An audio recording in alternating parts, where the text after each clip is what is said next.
Last week we kind of sort of finished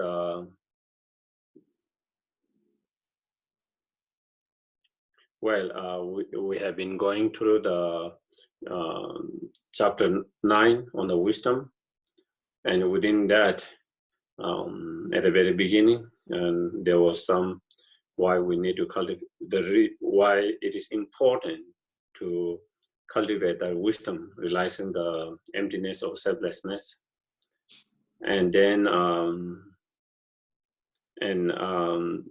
after that. After that, then there was what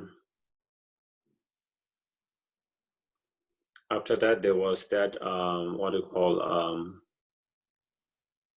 in order to have a better understanding of the selflessness, according to the middle way school, Nagarjuna's view, then there was a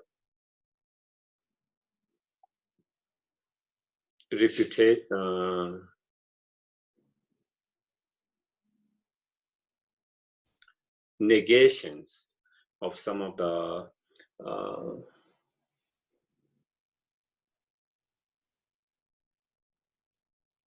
mis-explanations of self or selflessness by some of the non-Buddhist schools as well as some of the Buddhist schools.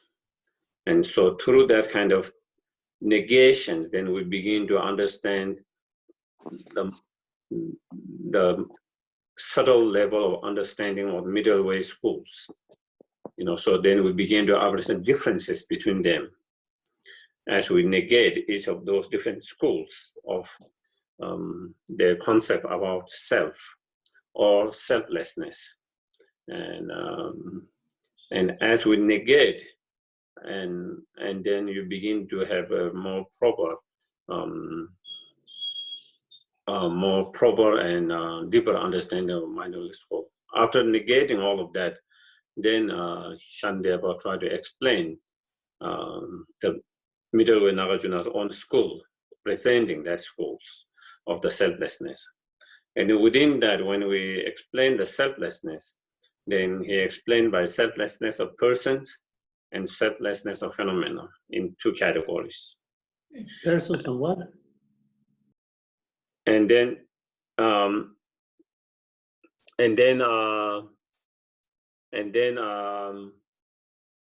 so he presented.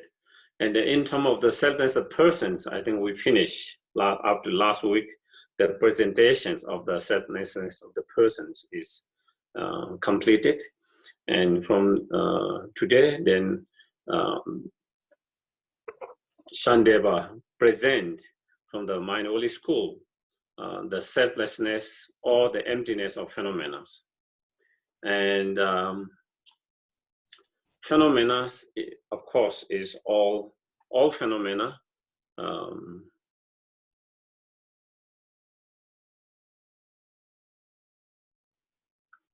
Apart from the persons or the self. And particularly here, the phenomena where he explaining is the selflessness of the phenomena. He present in a way selflessness of the basis of the person, the aggregates, the body and the mind. And of course, when we talk about the mind, there are many different levels of mind, different kind of mind. And so, so here he presents from the point of view of what we call four placement of mindfulness. And this practice is very common to all the Buddhist traditions, kind of common practice in terms of the mindfulness, therefore establishing the four mindfulness. And in terms of that four mindfulness, then the mindfulness of body, the mindfulness of feeling, the mindfulness of the mind or consciousness, and the mindfulness of phenomena. So in four, these are the four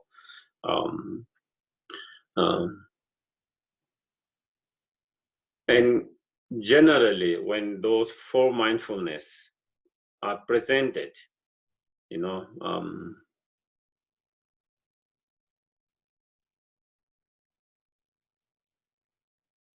they are presented mainly by focusing on different nature of in relation to each of those mindfulness. For example, in terms of the practice of mindfulness in relation to the body, then normally meditating on the impurity of the body so that we don't have attachment to the bodies, you know. So the impurity of the bodies, essenceless of the bodies, or uncleanness of the body, however you put it, so that we don't get attached to the body. So through that kind of mindfulness, that is one of the practice we do in relation to the body, mindfulness. Going through each part of your body inside and seeing each part of them. And when you see, it's like opening the body in a operation theater, and then you see everything inside. And so when you see everything inside, I don't think you will be attached to the body, you know. Probably you might feel like throwing up if you are not used to seeing that, you know. Maybe for the doctors, surgeons, maybe they are so used to that they might not feel like throwing up, but definitely I don't think they will feel so attracted or so attached when you see that. So but here in meditations, that's how you open your part of body and see everything inside, everything. So that is mindfulness in relation to the body. Then the mindfulness in the feelings, you know, is that the practice through the mindfulness, awareness, understanding all the feelings, the contaminated feeling are in the nature of sufferings, you know. So reflecting, contemplating on that by understanding, by reflecting and understanding all the contaminated feelings or experience are nature of suffering. So through that understanding, then we don't get attached to the feelings, you know. And then in terms of the mind, then generally mindfulness, by reflecting and contemplating and being aware of the nature of the mind as being impermanent, you know. So because if you see the nature of your mind, consciousness, impermanent, changing all the time, then we don't have this misconception of mind being a permanent through understanding impermanent nature of the mind, you know. And a lot of time, because of our grasping of permanent to the mind, then many problem arises, many delusions, other problem arises. And so therefore, again, to reduce the grasping of permanent, so then reflecting on impermanent nature of the mind. And then in terms of the phenomena or other rest of the phenomena, then reflecting, contemplating, and being mindful of the nature of, you know, selflessness or the emptiness. So normally that is how. But here, Shantideva focus all four objects of mindfulness: body, feeling, mind, and phenomena, all of them, by seeing the ultimate nature of them, by not just the conventional nature of those each of those objects, but actually reflecting, contemplating on the ultimate nature of each of them, and through that mindfulness. So that is how it is presented. Okay. And so that is where we have this, page number 139, and where it says identityless of the phenomena, or selflessness of phenomena, or emptiness of phenomena, however different translation that we use, So first one is close placement of mindfulness on the body, And so again, as I said, when we do practice of mindfulness on the body, it can be reflected on conventional nature of body, that is impurity, or ultimate nature of the body, that is the emptiness. And so here the emphasis on that, the body. So again, first we have to understand, just like as we have discussed in relation to the persons, when we have a appearance of our body to our mind, how does the body appear to us? Understanding that is important. How does it appear, and how does our mind apprehend the way it appeared to us, or comprehend the way it appeared to us? When you see my body, when there's a feeling of my body, there's a sense of feeling the body within our part of the body, the basis or the parts, I see my body within each of within one of, or within the parts in my hand, or the within that, somewhere within that, there's appearance of my body within the collection of each of those parts, somewhere there.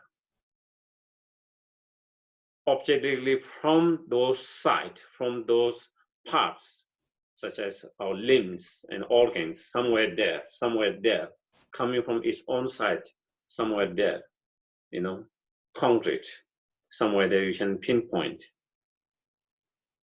Not only there's appearance of that, then there's grasping the way body to exist that way. And so, and if there is a body, the way it appears to our mind, and the way our mind grabs or apprehend that from its own objective side of the parts, then when we analyze, then we should be able to find it either within the parts or outside of those parts. It should be able to pinpoint and find, and so that is the way analysis is done. And with that kind of critical and ultimate analysis, when you analyze, and if you cannot find, even within each part or outside of the part, the separate from the part, outside the part, then what it shows is, then if it cannot be found there, then it means that is not ultimately existence, because ultimate analysis, it cannot withstand the ultimate analysis, and therefore it cannot exist truly, or ultimately, or absolutely, or inherently, or independently. So therefore, when you analyze, then here it says the body, just like the person, when you do similar, generally, of course, when you don't do that kind of ultimate analysis, or that kind of critical analysis, of course, there is, due to collections of our many parts of our body, there's a sense of my body, there is a sense of others' body. When you see the collections of many of parts of that person's body, then there's a sense of my body, there's a sense of their bodies, there's a sense of nice body, attractive body, non-attractive bodies, healthy body, non-healthy body, all of that, and it functions in that way. but not being satisfied with that. Before we say, oh, my body, or your body, or others' body, or healthy body, unhealthy body, or attractive body, or non-attractive. But what is the actual body itself? What is the body itself, which I say is my body or your body? What is the body itself is? What is the body itself? So that is going deeper analysis.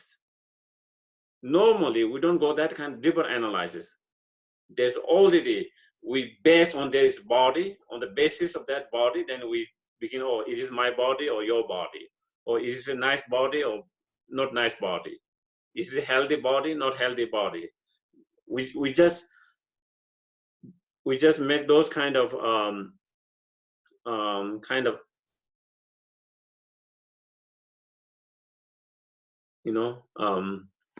analysis, as though we, without analyzing what the body itself is. And here, not being satisfied, before even we say is healthy body, not healthy, my body, your body, what is the body itself? What is the body itself? That is the analysis. And so when you analyze this, so then such the body is neither, in terms of our body, is neither the feet, nor the claps, neither the thigh and the waist are not body. The abdomen and the back are not the body, and neither are the chest, the heart, shoulder, the body. It just the ribs and the hands are not body. Armpits and the nape of the neck are not the body. All inner organs, such as the heart, kidneys, lung, and so forth. Stomach, all of that are not the body. Neither the head, even when we say head, the the head and skull,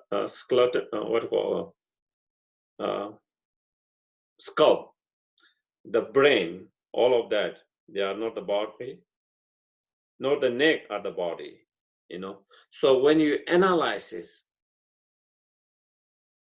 neither the bone, each of the muscles, the bone in each of that, when you analyze this, whether each of them are the body,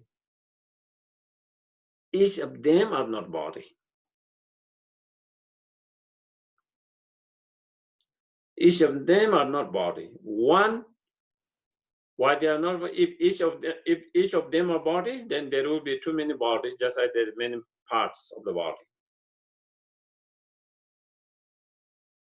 Secondly, when you talk body, is the whole. When you say the hands, feet, organs, it's a part of that wholeness. The whole and part cannot be same. Also, when you talk of body is a level given on the basis of collections of all these coming together, collection of all these parts. So therefore, those parts are the basis of the body, whereas body is the label given on the coming together of those bases. So again, it cannot be same. The basis, and on the basis of that, then a new label is given. So from all of that, then you can see each of them are not body. Each of them are not body.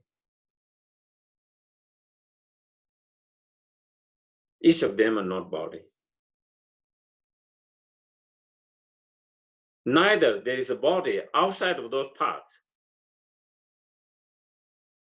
if there is a body outside of those parts, then you have to find it is in space, the body, it is in the table, it is in the book. So you can analyze in all other objects, all other object that is apart from our parts of the body, you cannot find. So neither you can find within the each part of the body, neither you can find outside of that. And when you cannot find it within that, then it clearly indicate that the body does not exist objectively from its own side, by its own power, by its own nature.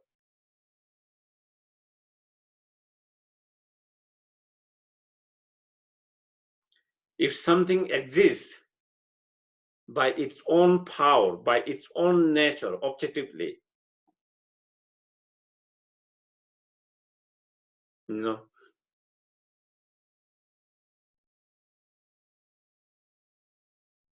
then you should be able to pinpoint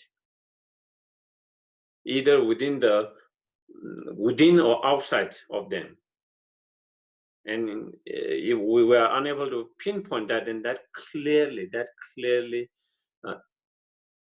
establish or indicate that the body does not exist by its own power objectively, from its own side objectively.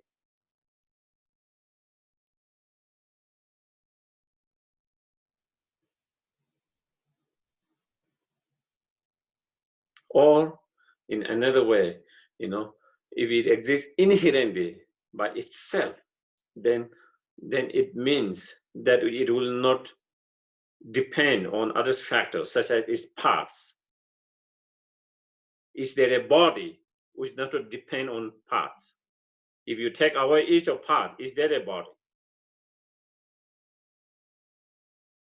If we take each part of our body, limbs, organ, everything one by one aside, and can you find a body by that? And so if there is no part, then it clearly indicates the body is very much dependent on all these parts. And if for the body to exist by depending on all its parts or the basis, then it clearly indicates the body does not exist inherently, independently, by its own power without depending on others. The problem is, even though that is the fact in reality when we analyze this, but to our mind, there's appearance. When we have the appearance of the body, there is appearance of the body existing inherently from its own side objectively, by its own power, by its own side. And not really there's appearance, we apprehend or grasp that way. And that is where, so with that, then that grasping mind is totally mistaken mind. And that is why that ignorance, that is what we call ignorance. That mistaken mind is what we call ignorance.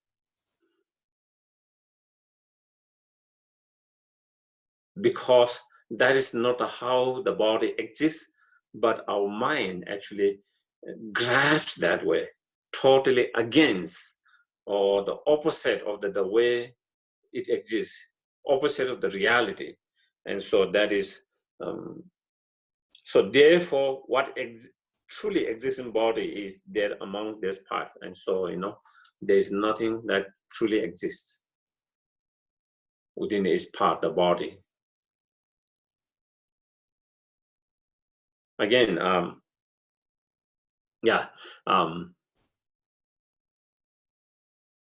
so when you do that kind of analysis, and especially when we start to become very attached to body, whether it's our body or someone's body, when you are very attached to that, first try to observe when you are attached to that body, how does that body appear to your attachments?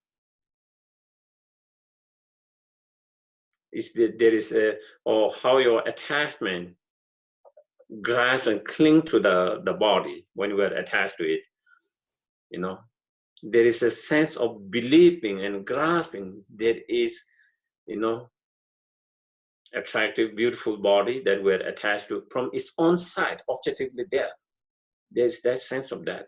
And when you have that sense of that, then try to see, what is that attractive body that I'm so attached to? What is that body, attractive body, which I'm attached to? What is that? When you do that kind of analysis and break down within the each part, or within the part or outside of the part, then you cannot pinpoint. And then you begin to dissolve, everything dissolve, and there's nothing for your attachment to cling on, grasp on. There's no object. Before we do that analysis, it feels like there is such a strong object, such a concrete object that we out there as a body, to which we can hold on, cling on so strongly, tightly. On the basis of that, then we cling and grasp very tightly. But when you do that analysis, then you begin to see there's no objects to be attached to. There's no body to be attached to. And when you feel there is no body to be attached to, then there is no object of attachment. When there is no object of attachment, then there's no attachment. So we have to understand all this analysis is just not just a kind of philosophy. It's very much related with our emotions, our mind, our delusions.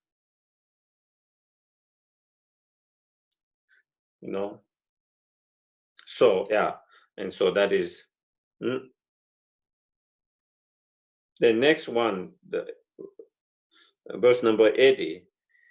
If the body abide in so, then we cannot find in each of those parts, But then again, you might think, if the body abides in all of its limbs equally in all directions, then again, if we begin to kind of feel that way, saying, definitely each part of the body, and there are not the body, the hand and the feet and all of that, head and so forth, even though each of them are not body, but if we think,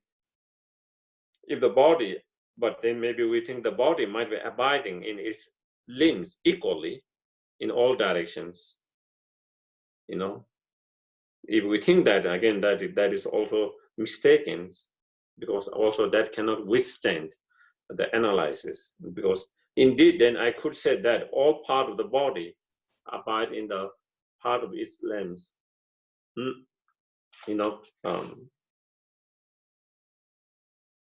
All part of the body abide in the part of its limbs. Then those parts also abide in its parts, and then that part also abide in those their parts, and it is endless in that way. And if that is the case, but where could be the partless, truly existing body itself abide? So then if you say, the body abides in each of parts equally, then where does those parts exist? And then you say those parts exist equally in their parts, and they also exist equally in their part, in their part, in their part, then it is kind of endless in a way. And then, and then where is the truly existing body itself,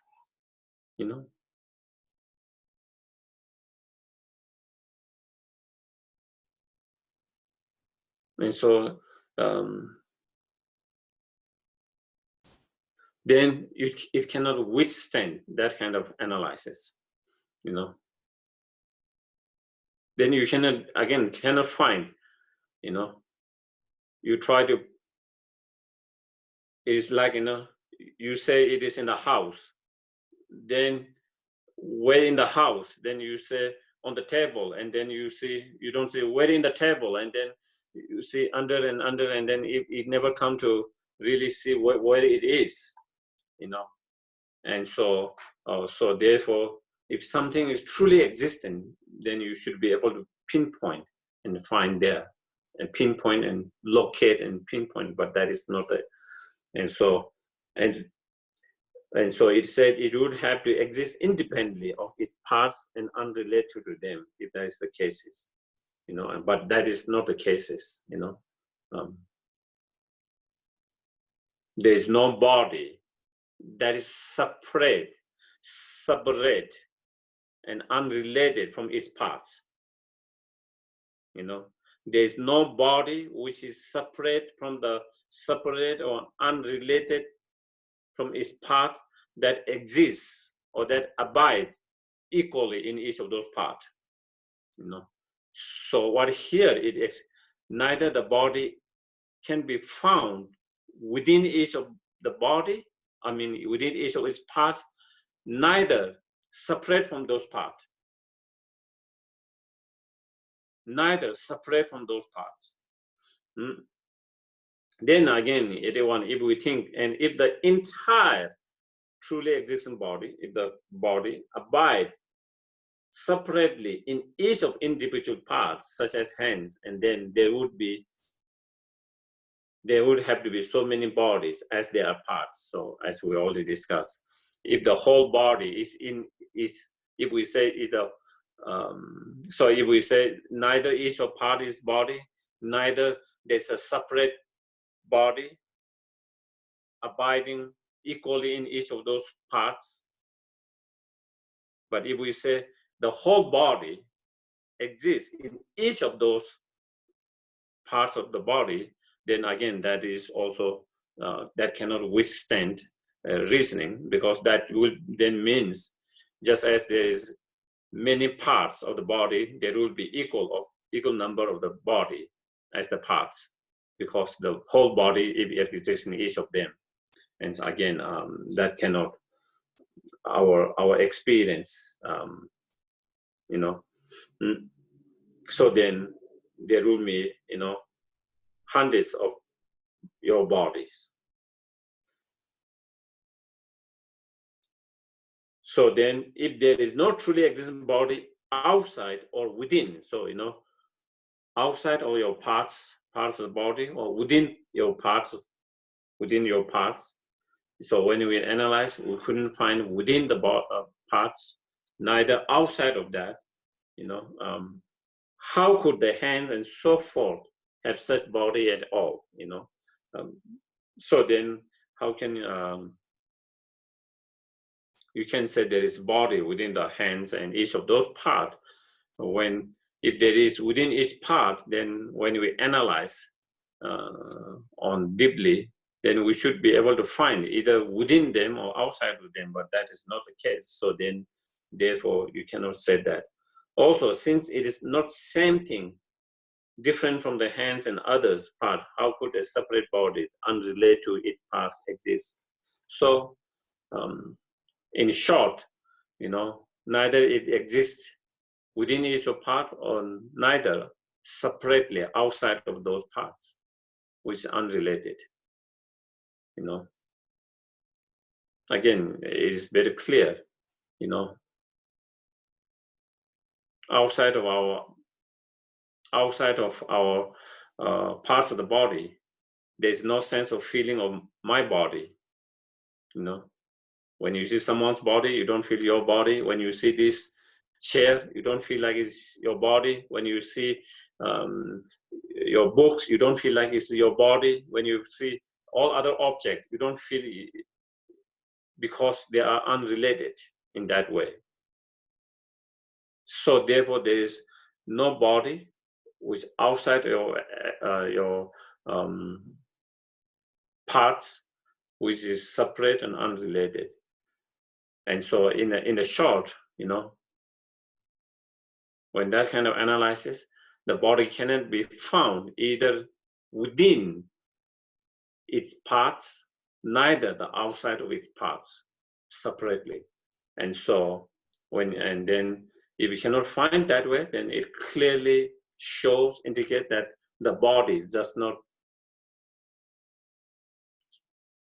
when it cannot be found by that kind of analysis in that way, then it clearly shows and indicates that body is not truly existence, absolutely existence, inherently existence. But does that mean there's no body at all? No. There is body, but that is depending arising. The body which is not independent arising, the body which exists by depending on its parts. And on the basis of those parts coming together, the collections of all the parts coming together, and then our mind, the consciousness, labeling as a body on the basis of that. On the basis of that, then there is functioning of the body. We get sick if we don't take good care of it. Our body gets sick and unhealthy if we don't take good care of it. If we take good care of it, doing all the right things, then there is a body that is healthy and functioning well.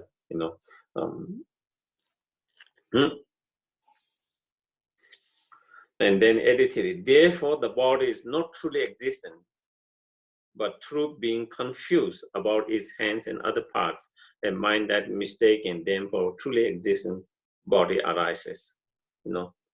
So again, even though there is no truly existing body, inherently existing body, but due to our ignorance, imprint from our ignorance, due to the imprint of our ignorance, then ignorance arises, and due to that ignorance arises, then there is an appearance of truly existing body. When we see the part of our body, then we see there is a truly existing body, and then there is, on the basis of that truly, then appearance, then there is a grasping of truly existing body. And even though there is that kind of arising, the ignorance that grabs truly existing body, but however, the body does not truly exist in the way it is apprehended by that mind, and that is the ignorance, the mistaken mind of the ignorance, the mind, that particular mind. It is like mind apprehending a pile of stone as a man because of their being set up in the form similar to a man's. So, maybe sometimes you have snow man, you make a snowman, Similarly, sometimes there could be a similar pile of stone, which are shaped like little bit like a man, and especially when it's a little bit dark, you can't see very well, and from far distant, you feel like, oh, there is a person. There is appearance of the persons from long distance because of certain conditions, maybe dark, and because of the way the stone are piled up, the shape of that stone pile, and then you might feel, oh, there is a person. There's appearance person, and then there is feeling and apprehending as a person, and that's totally mistaken. If it's a real person, if you go closer and closer and look, then you should be able to say, oh, this is a person. But as you go closer and closer, then you see it is not a person, but it is just a pile of stones. Same way, if there is truly existence, such as body, when you don't analyze from distant, it feels like there is truly existing body. But then when you analyze deeper, getting more deeper, it's like going closer and closer to that stone, piles of stones. The closer and closer you go with that kind of deep analyze, critical analysis, as you go deeper and deeper, then it becomes more and more unclear, and more unable to pinpoint, more and more unable to locate. And that clearly shows that is not truly existence.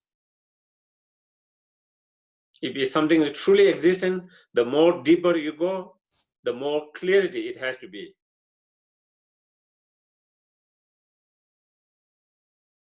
And so, in relation to that,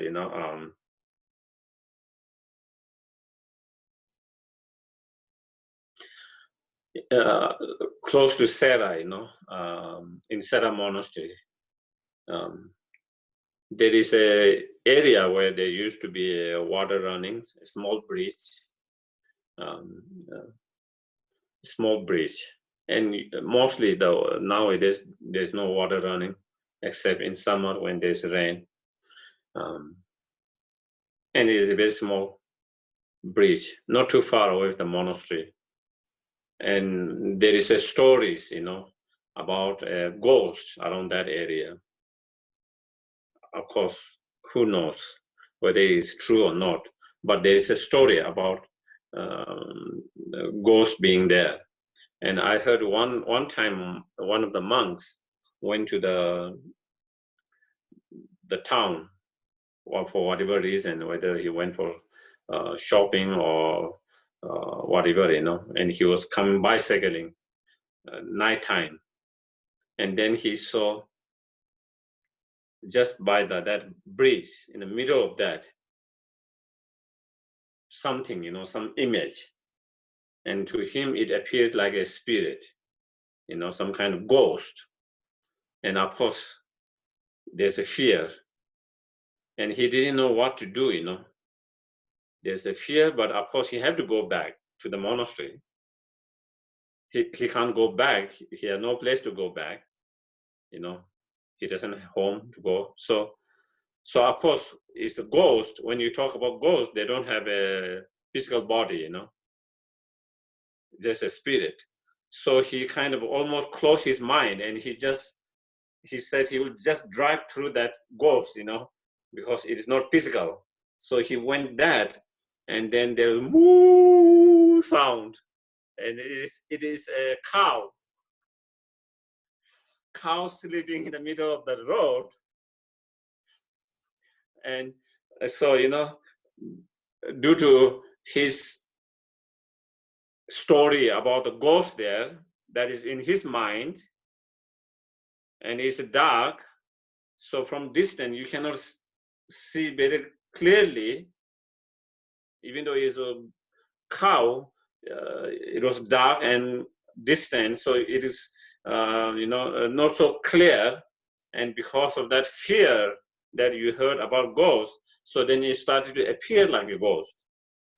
Not only it appeared, then he really thought that was a ghost, and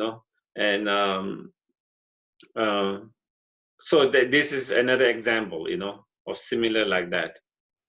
And I also had a similar example. I didn't hit it, but when I was small, I think we went to the city to watch a movie, by kind of, well, not supposed to do that, but we kind of went it, and then we're returning back in the dark. And again, there is a nunnery now. At that time, there was all open space, and there was a small bridge again there. The water used to run. Again, that water seems to have dried up. And also, we used to hear there is a ghost around there, And me and I think one or two of us, we all quite young, coming up, and then we saw from far distant, something white in that same area, and again we thought it is a ghost that we have heard. Again, there's no way we can go back, because if we go back, we don't have any place to go and sleep. and also by tomorrow morning, the monastery will know we are not there and we will be punished, and even though we are so fearful, we just kind of recite mantras and we just went. And as we get closer and closer, is one old Nepali smoking with a white robe, and again, this is similar, so this so even though there is no, what we saw was not really ghost, but there is appearance of ghost and there is apprehension of ghost, but it's not real ghost. It's just a misperceptions. And so similarly here, even though there's appearance of truly existence, and there's on the basis of that truly existence, there's a grasping of truly existence, but it's totally mistaken. Totally mistaken. So with that, with all many stories like that, that is what we can always try to remind ourselves. When there's appearance of truly existent, inherent existing object of anything, remind, or even though there is appearance of that, that's not how the thing really exists. It's just a mistaken appearance. So we have to remind ourselves, this is just an appearance. That kind of appearance of truly existent, inherent existence is just a mistaken appearance, so that we don't grasp the way it appears. If we don't grasp, then it doesn't become a big problem. For example, even in those cases, whether it's the ghost or whether it's the stone or piles, even there's appearing a person, but if you think, oh, I know it's not a ghost or it is not a person because I just went through that road before and I saw that pile of stone, so it must be that one. So even though there's appearance, but there's no grasping of that. And because if you don't have grasping, then you don't have the fear of that. So basically, you don't believe the appearance. At the moment, we believe the appearance as being the truth, when it is not truth. It's a mistaken appearance. And so reminding ourselves that help us.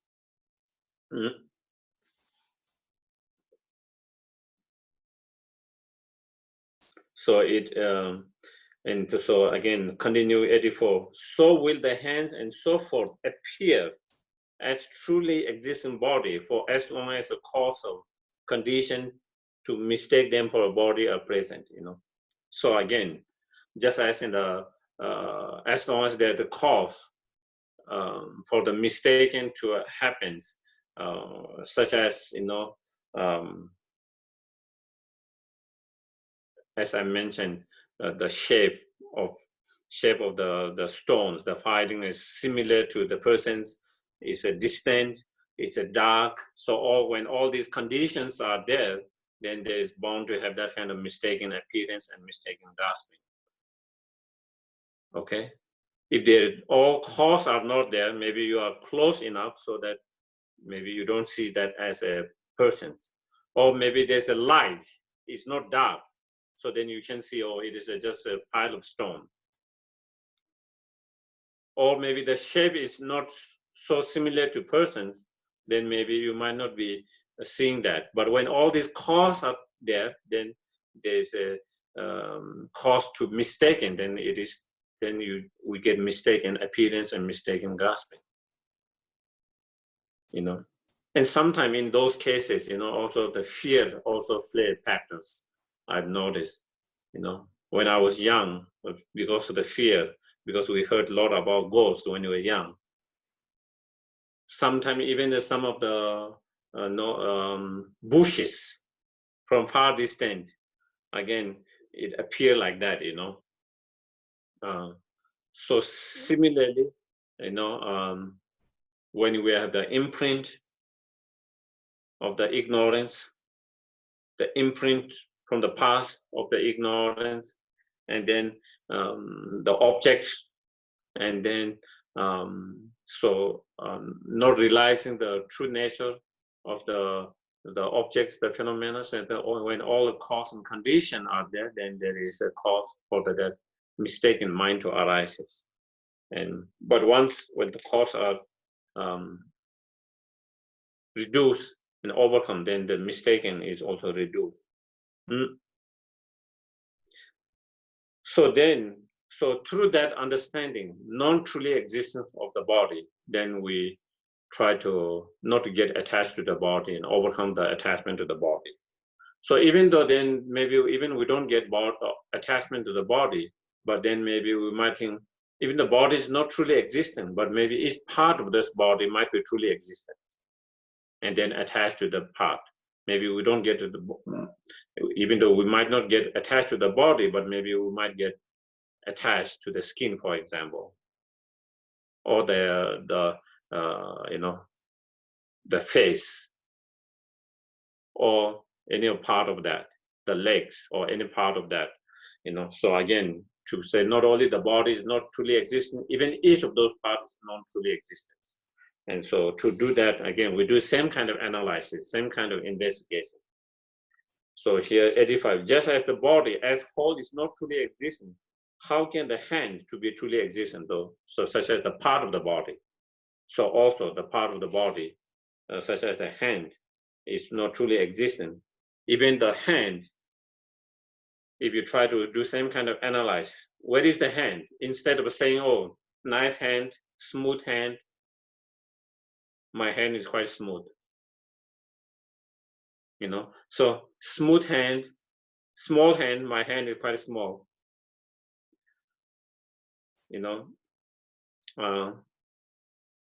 Nice hand, not nice hand, rough hand, smooth hand. Normally there's appearance and grasping of truly existing smooth hand, rough hand, small hand, big hand, all of that.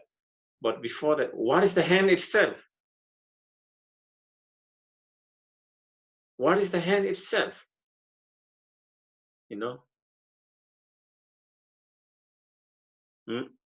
Is each of those fingers, 5 fingers, are the hand? Is the palm of the hand the hand? Is the skin of these hands and the fingers is the hand? Is the muscle in each of those parts of the hand the hand? Is the flesh within each part of those, the fingers and palm, the hand? Is the bone inside, the joint inside each. So when you do that kind of analysis, then again, you cannot pinpoint and locate within each of those to say that is the hand. Neither you can find the hand outside of each part of those, separately outside of those parts.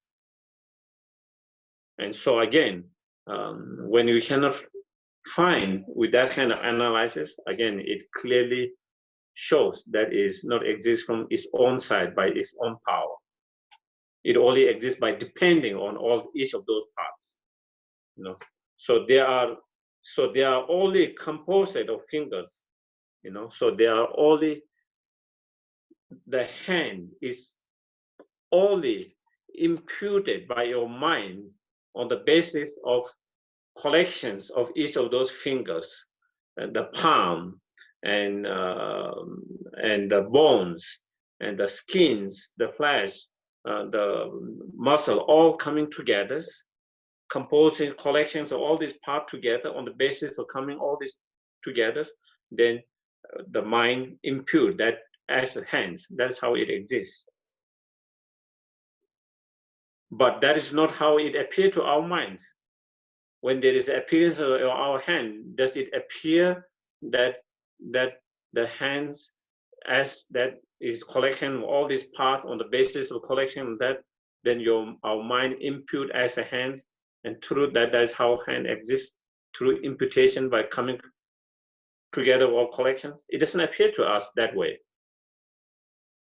the way it appeared when you think of hand, when we see it, when you think of hand, it's just like there is hand, something called hand, independent by its own side, objectively as there, and that is the way the mistakens arises, and that is why that is the ignorance, that mind, mistaken mind. And then again we do same thing. So it is a collection of fingers on the palm, and collection of finger together and imputed as by the mind, label of imputed as a hand. But then what about the fingers? And same thing again, we do same as the finger too are not truly existence, because they are a collection of joint. Again, what is finger? Again, you will see, it's each of those joint, the fingers. It's the skin, the bones, the muscles, each of them, the finger. Again, none of them are finger. Neither finger is outside of them separately. So same kind of analysis, and not only that, then even the joint itself, then the joint in turn by being divided into their parts are also found to be not truly existence.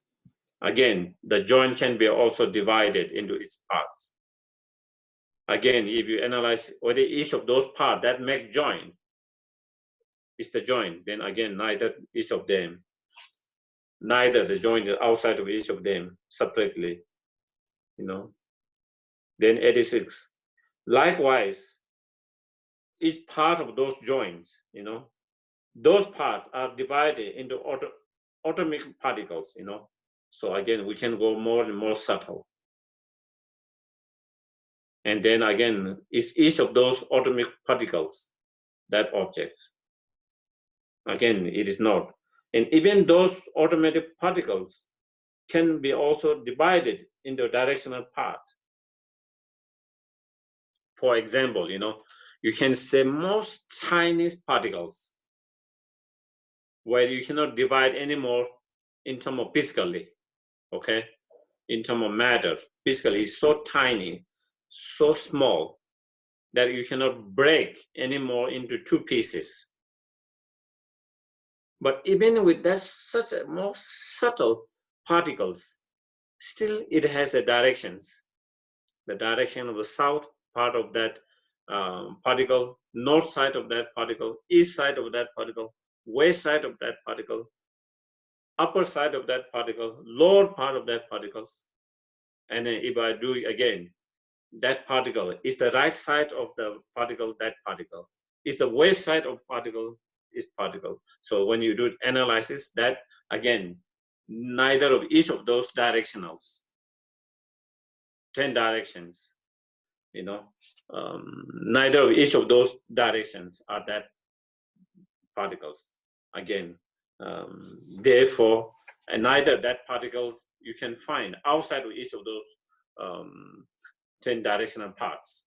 And so therefore, again, that even the most subtle particles, where you cannot divide anymore in terms of matter, is also empty of truly existing. So even that one cannot be. That is the one of the differences between the Madhyamika and many other schools. Where many schools, some of the schools believe that most subtle particles, that is the basis for all other particles, is absolute. Some of them will say the gross particles, like for example, the book, which is made of, is a gross. Many those subtle particles coming together and into a gross level of particles where, oh, I think we have to stop, I think, for break. And so some of them said that is the most subtle level of that is because we cannot divide anymore, you know. So some of the schools say that is partless because you cannot divide it into any more matter, physically in matter, because it's too small to divide anymore. And so therefore they say that is absolute, that smallest particle, absolute, ultimate particles. But from the Madhyamika point of view, even that smallest can be still divided in terms of directional. And so therefore is not partless. It can't be partless because it still has directional parts, even though it cannot be divided into two physically, but it still has any directional. Therefore, it's still, it still has its parts, and so therefore it is not absolute, and ultimately existence. Okay, so we will have a 10 minutes break.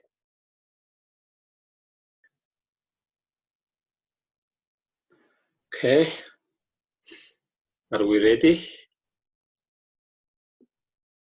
We want back.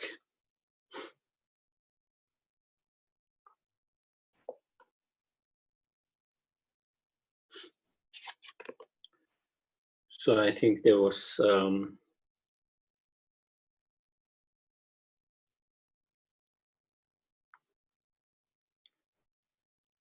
86. Likewise, when those parts are divided into atomic particles and the atomic particles into their directional parts, they are revealed as multiples and thus cannot be truly existing units,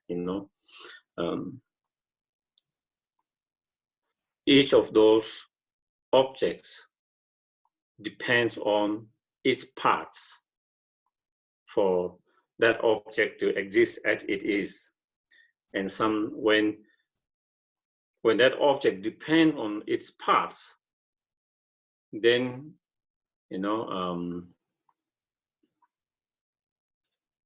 it means it exists by depending on other factors, by the power of others, instead of being powered by itself, from its own side, by its own power, by its own identity, or entity,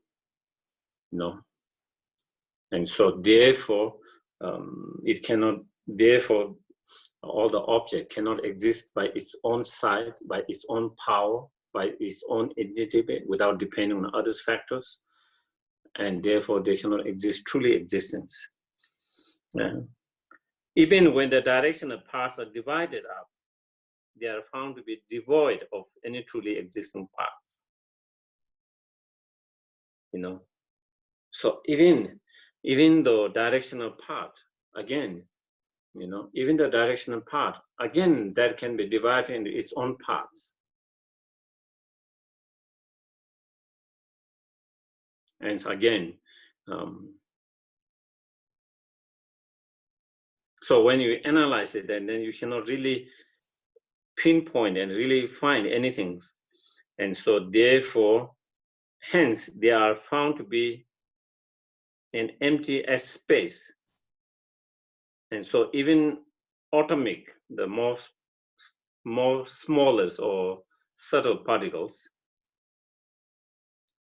can have no true existence,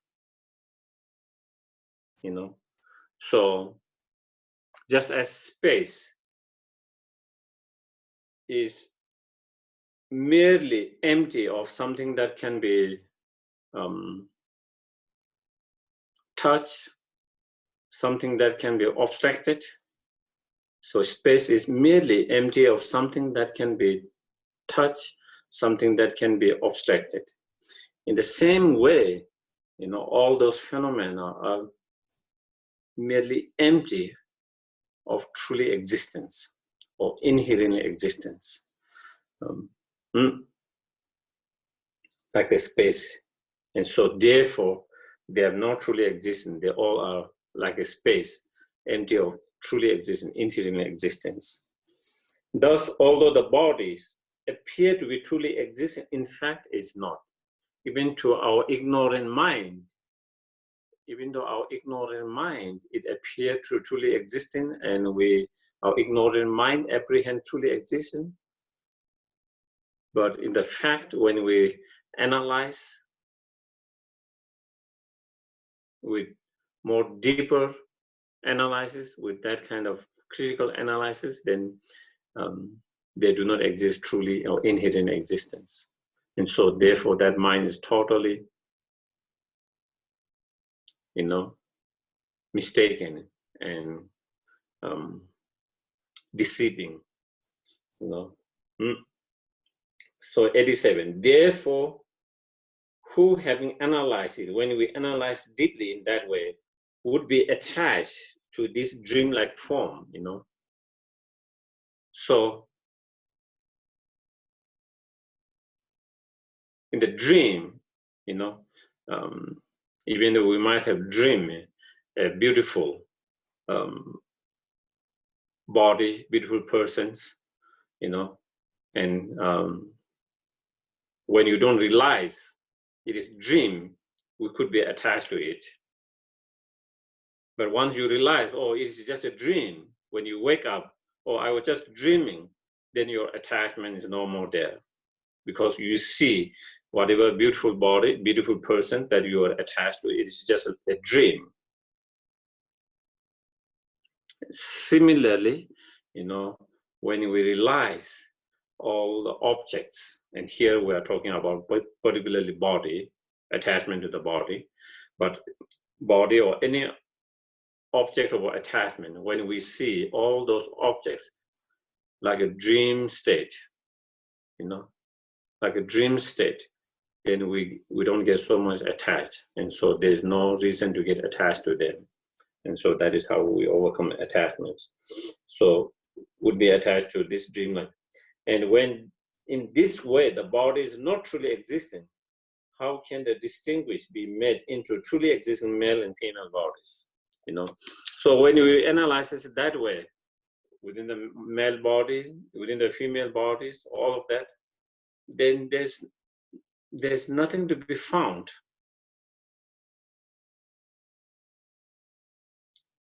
And when there is nothing to be found, the body itself, with that kind of analysis, then it doesn't make sense to distinguish men and women on the basis of body. Because when you do that kind of analysis, the body cannot be found. And so then when it cannot be found, how can we distinguish male and female on the basis of such body? And on the basis of such distinguishing, then we have all these, discriminations, sexisms. On the basis of that, on the basis of color, then we have also racisms.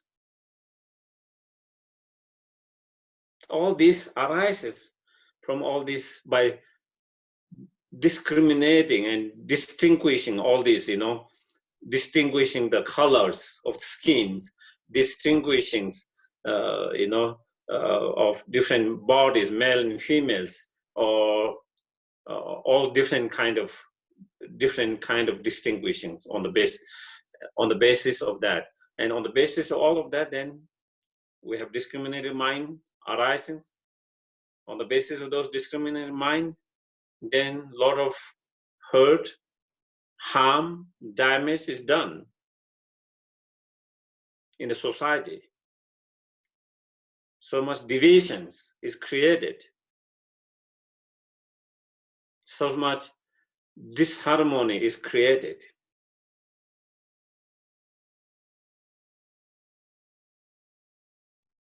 But when you really understand with that kind of ultimate analysis in that, then you see, oh, there's no body to distinguish it as a male body, female body.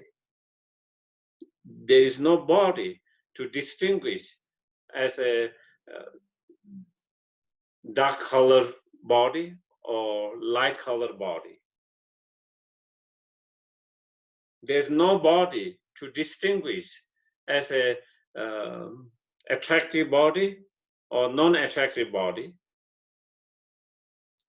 And so then all these different negative emotions that arises on the basis of such distinguishing in that way does not arise, because there's no object to distinguish that way. But at the moment, we have strong grasping of there is the object truly existing from its own side to distinguish that way. Basically, all these distinguish are made by our mind, isn't it? More than objectively, our mind create all this mind label and distinguish all these different categories. And through distinguishing in all these categories, then we have all this discriminating mind arising.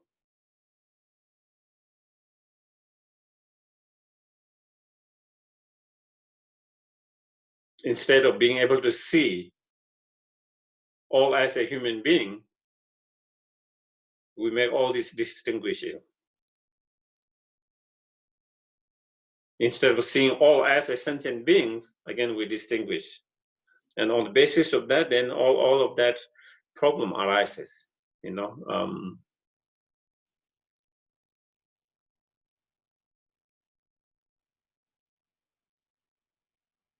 Imagine,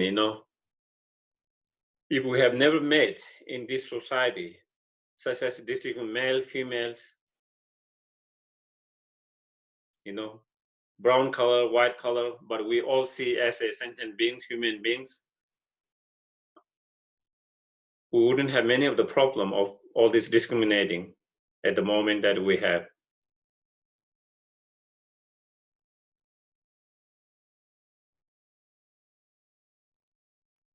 And so therefore, there's no need to get attachment on the basis of the body.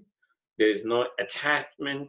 There's no reason to discriminate on the basis of the body. There's no reason to have dislike, aversions, angry on the basis of the body. So all those delusions does not arise when you see, there's no basis for all of that, because there is the object of all of that, the body itself, to be found with that kind of analysis. So it kind of totally disintegrate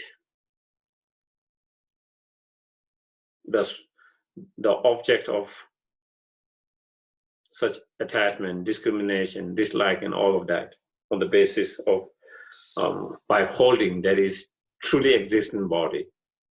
On the basis of grasping truly existing body, then on the basis of that, then we have another layer of that. Then there is truly existing male body, there is truly existing female body, and there's a discrimination.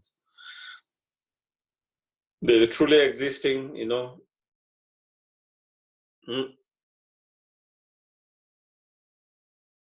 beautiful body to which we get attachment, and there is truly existing very ugly body which we dislike, have aversions, or then there is truly existence body which is dark, white, all of that, and on the basis of that, again, many different emotions arises. So that is where, yeah. So that is in relation to the body, and then now close placement of mindfulness of feeling. So that is the mind. Again, when you talk about 5 aggregates, then of course the feeling is one of them. Feeling, discriminating mind, and compositional factors, and consciousness. Those are the mind. 3 of them mental factors, and the last one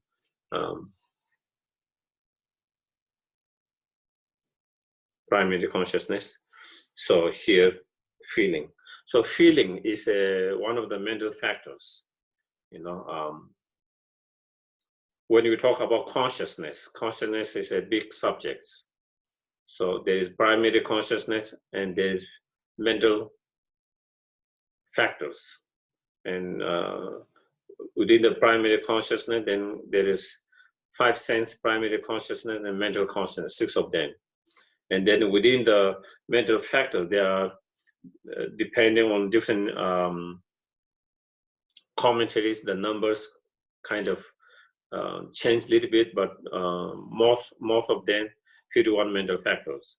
And some of them virtues, some of them non-virtues, some of them more neutral, and different state of mental factors. And so feeling is one of those mental factors. And feeling is a experience, whether we are experiencing pleasant or unpleasant or neutral. These are the 3 kind of feelings. The feeling is an experience, internal experience of either experiencing pleasantness or experiencing unpleasantness or experiencing neutral state of mind. So that is the feeling, the nature of the nature of feeling is a mental state that is experiencing 3 different, either of 3 of the those different feelings or experiences. So again, if feeling of pain truly exists, here is, so even though we might not have grasping of truly existing of the persons and the body, through that kind of analysis meditations, we are able to kind of break down the grasping of truly existing of the persons and truly existence of the body. But then we can still have truly existing of feeling, and so then again that has to be breakdown. The good thing is, in many of the commentaries and teaching, they said once we have a realization of emptiness of one object, whether it's persons, whether it's a phenomena, whatever different phenomena, then it's very easy to have a realization of emptiness of other phenomena. It doesn't require so much practice, meditations. It's like once you know the technique, then you just have to apply that technique to the other object, and it's just like that, And but when you don't have any realization, then of course it doesn't happen like that. And so again, you can have a feeling to grasping truly existing, or grasping to the feeling. So there, in order to reduce that, then here is 88 is if the feeling of pain. So as I mentioned, the feeling has 3: pain, happiness, and neutral. And so again, it is analyzing with the pain. If the feeling of pain is truly existing, then since they would never end. So if something is truly existence, then that means it exists inherently existence or independently existent. They all kind of same meaning here. And so something's inherently existence, independently existent, then it will last forever, never ends. If it ends, if it changes or if it decay or it ends, that means that is impermanent. If something is truly existing, inherent, it has to be permanent, unchanging. If something is inherent existing, then that means it doesn't depend on other factors. Why do something change? Why do something that is there before and it end? Because there is change in the factors. There's a change in the factors, cause, condition that keep it to maintain, and that changes, then it ends. You know, there are cause and condition to sustain something, to maintain something. And when the cause and condition to sustain and maintain something changes, then it ends. And that means the end came because there was change in the cause and condition maintaining. And that means when there is that change, that means it's dependent on other factors, such as its cause and conditions. If that is the case, then it can't be inherently existence. And so that is the way the point is making. So they would never end. That kind of, you know, for example, when you have painful experience, suffering, feeling, if that is truly existence, that cannot be changed. If it cannot be changed, then it will always be like that all the time. And if that is the case, why would there not there, like the painful feeling, you know, not be affected? Why would there, the painful feeling, not affect the feeling of great joy and happiness? You know? So then, if that's the case, if the feeling of pain is always there, then it will affect the feeling of joy and happiness, because they are contradictory, opposite mind, and they cannot be simultaneously together at the same time. You know, for example, you know,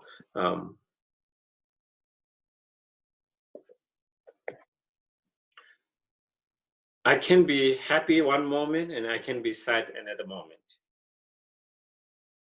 I can be sad at one moment and the next moment I can be happy. But I cannot be happy and sad at the same time, because those two emotions, the sadness or the pain or suffering and the joy and happiness, they are opposing factors, inner force of the mind, just as anger and love, for example. I cannot have anger and love to someone at the same time. Of course, I can have anger in one moment, and then I can have next moment love. I can have love to that same person one moment, and I can have anger to that same person another moment. But I cannot have both love and anger at the same time, simultaneously to the same object, same persons. Because those two minds are opposing,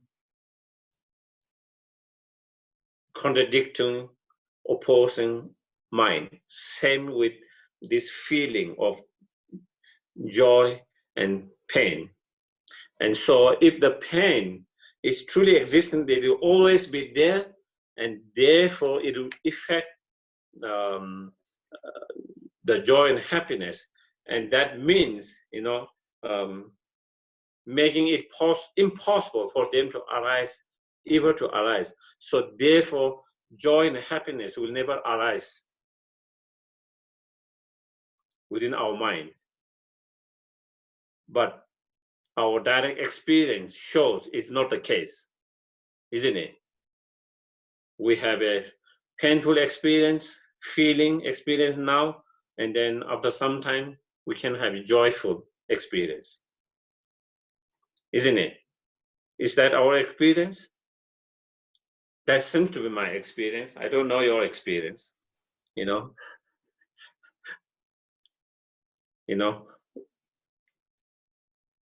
Moment I'm sad, and then the next moment I could be happy. A moment I'm very happy, and next moment I can be sad and experiencing pain, sufferings. But if that suffering is always there, manifesting all the time, it wouldn't give any opportunity and chance for happiness to arise and manifest.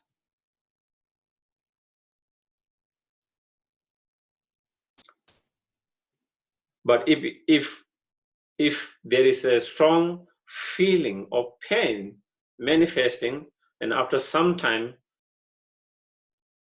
it ends, and then your mind is taken by a joyful, happy state of mind, then that clearly shows that the previous painful feeling experience was not inherent existence, because it has gone, it has been reduced, it has gone by certain cause and conditions, by depending on certain cause and conditions. And when no more cautions, please. And when something is affected or changed by certain cause and condition, then that cannot be inherent existence. So that is the way. And so our direct experience shows that is not the case. So therefore, the painful experience is not truly or inherent existence. Yes, Femine? I think I know the answer, but I kind of want to hear what you have to say.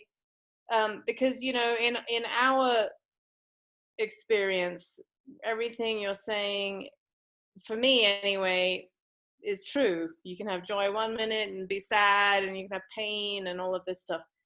But what about for somebody who's in a hell realm where all they have is suffering and pain all the time? I know they can come out of the hell realm, but in their experience, it's just endless suffering and pain. So to them, that is inherently existent.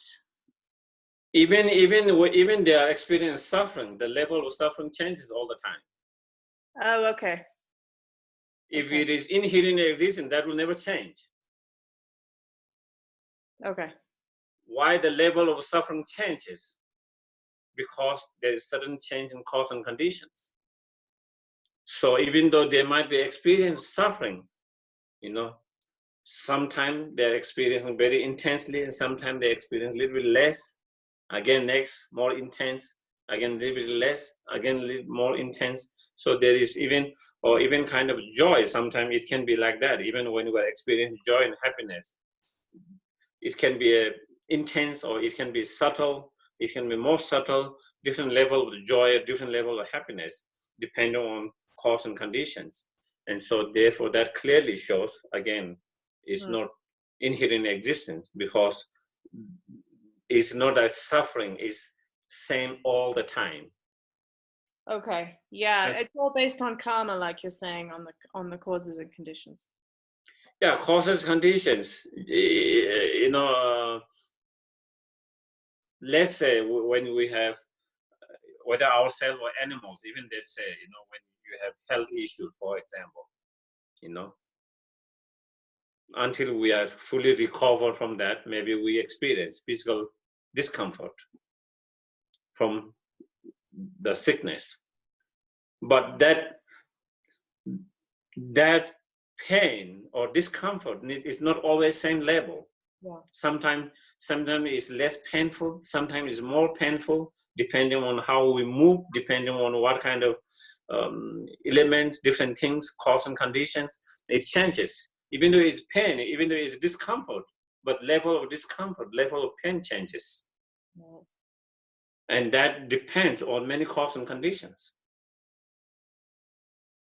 And so that clearly shows, again, that is not inherently existent, because the level of that, whether it's happiness or suffering, is changing depending on cause and conditions. Yeah. Okay, thank you. Yeah. Most welcome. And on the other hand, conversely, if happiness is true existence, so here not only the suffering, the feeling of pain is not truly existing, even the feeling of happiness also not truly existing. If it's truly existing, inherent existence, and again, it has problems. What happens if the happiness has true existence? Why do those suffering greatly from grief and sickness not find any joy in delicious food and the like? For what he's saying is,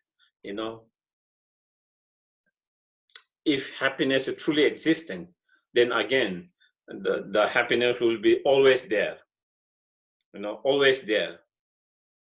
If happiness is inherently truly existing, it will always be there. If it's always there, for example, the happiness of, let's say, by enjoying a delicious food, for example, okay? To give example here, delicious food, the joy, the happiness, the delight that we get in, especially when you are hungry and when you are served your favorite food in your favorite restaurant by your favorite chef. Normally we have that kind of joy, enjoyment from that food. And if that enjoyment is truly inherently existent, that enjoyment will be always there. Okay, always be there. But our experience shows, when you hear, while you are enjoying the food, you hear a very bad news, and so through that you are overwhelmed by griefs.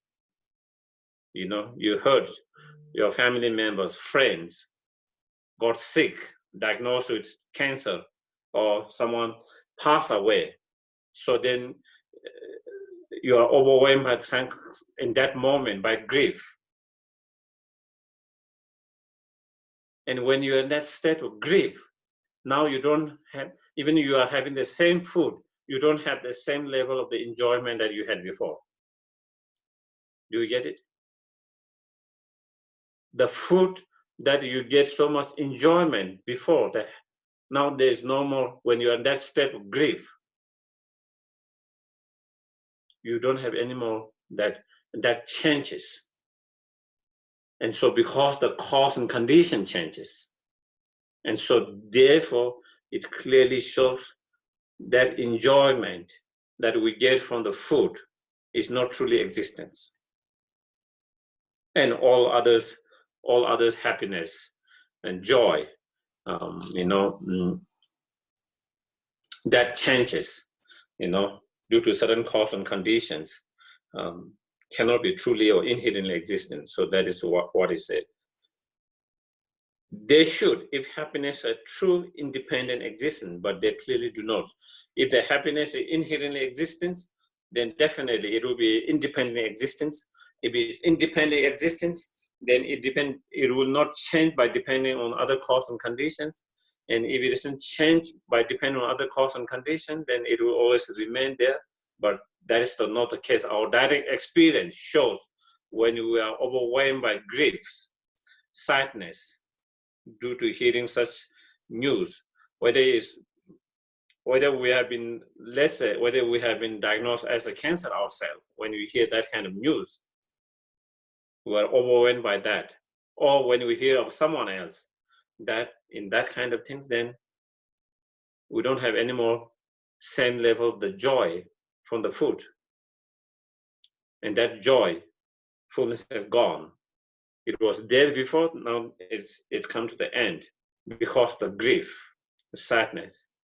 And that sadness, the grief came due to certain cause and conditions. And so therefore, happiness, that is also not truly existing, inherently existing. Through that kind of understanding, realization, meditations, realization, then again, we don't get attachment to the pleasant experience or feelings.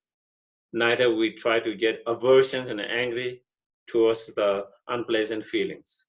You know, at the moment, when we have nice experience, nice feeling, we get attached to it. We started to cling and grasp on that. And because of that attachment, clinging, grasping, when that good feeling started to fade away, we started to miss it. And when we started to miss it, then we become more unhappy and miserable. We wish I have that feeling. I want to have that feeling again. And since we want to have that feeling again, but I'm not having that feeling, so therefore I'm unhappy, miserable. That's how we suffer. On the other hand, sometimes we have, sadness, grief, unpleasant feelings, painful feelings. They, again, we have a strong aversion to it, strong disliking to it. And because our strong aversion, disliking to it, we try to push it away and we are unable to push it, and then it's more painful, more suffering.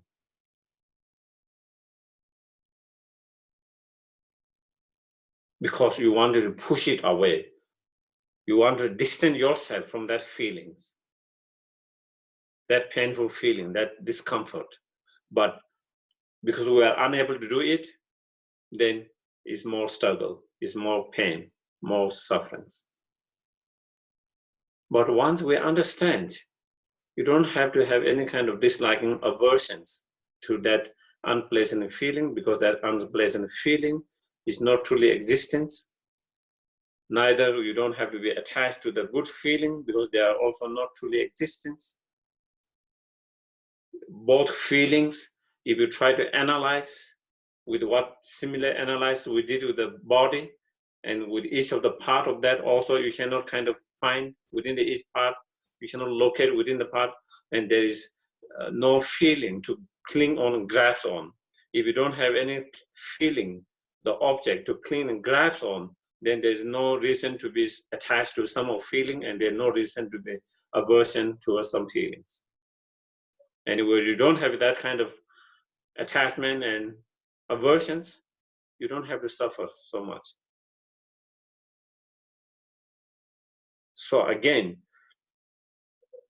each of those exercise, analysis, meditations is not just a philosophy and just a intellectual understanding. It is all related with our emotions, our attachment, our aversions, anger, and all of that is important to understand and relate with that.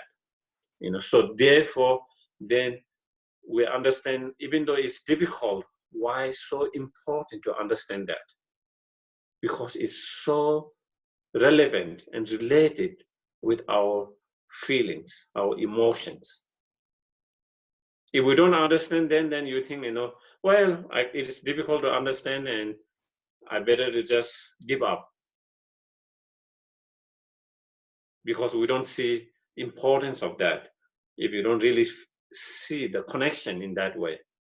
Okay, so we will have the dedications. Yeah.